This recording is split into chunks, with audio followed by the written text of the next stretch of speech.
So the way I found Vedanta was one afternoon when I was being an actress and did not have work.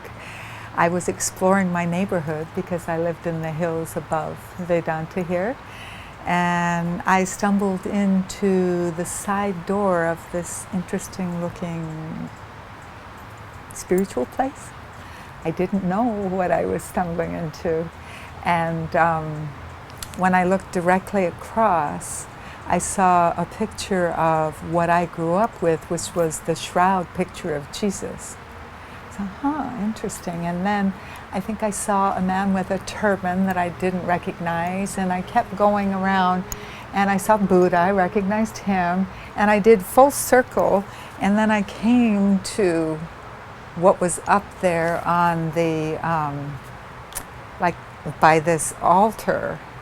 And it was a female figure, almost life-size. She was very dark. She had long black hair. She had 4 arms. One arm had a odd looking, like it looked like a weapon, sort of with a curve, and there was what looked like blood on it. And I'm going, whoa, because the environment had such an air of peace as I was going around. I never felt such a palpable peace. In some churches, but not a long time. I hadn't been to a lot of churches recently at that time. And so I'm looking at this woman, and I see that she has this necklace. And yeah, those are severed heads. And I'm going, whoa, and I'm looking and I'm seeing what's on her waist, and like, those are severed arms.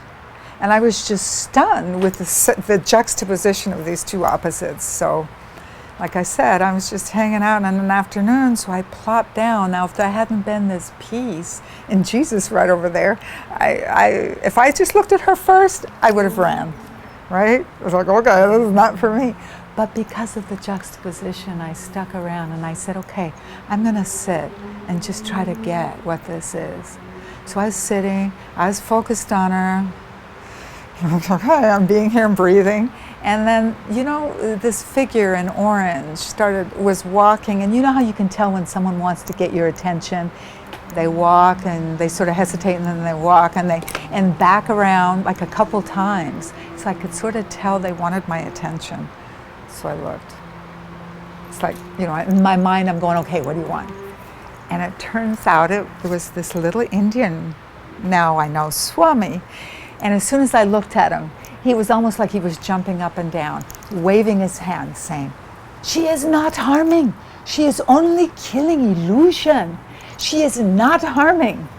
And he was so sweet, and like he had just this expression of such concern for me that I was misunderstanding. And I was like, it's okay, it's okay. I said, I was brought up Catholic. I recognized Jesus, and we had the Virgin Mary, and she was very dear, but she wasn't very strong to me appearing.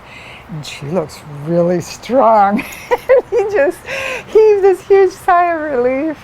And that was the beginning of me coming regularly, because he explained, about having a mother that was strong, and about how the sword was about eliminating illusions, and the raised hand was about giving you boons. And the heads were about getting rid of the ego that stops us, and the arms was getting rid of the grasping for stuff. And, and I was going through a troubled time, and, he'd give me the Kleenex and the candy, and help me through my questions. And it was very sweet. And he was new to America at that time. So he was discovering a very troubled American as I was discovering the sweetness and concern, like loving concern, like he was reflecting that mother that he was saying that she was talking about, that she was like she's not harming, she's only killing illusion. It's kind of like what he began to do, and what Vedanta began to do in my life, because it was so much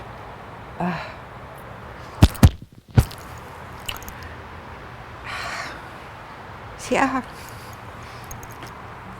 so much what we do, what we think.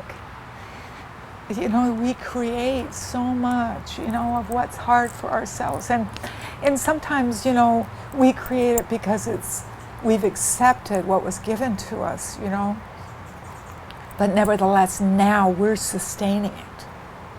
And so that's what like Vedanta seems so much about helping us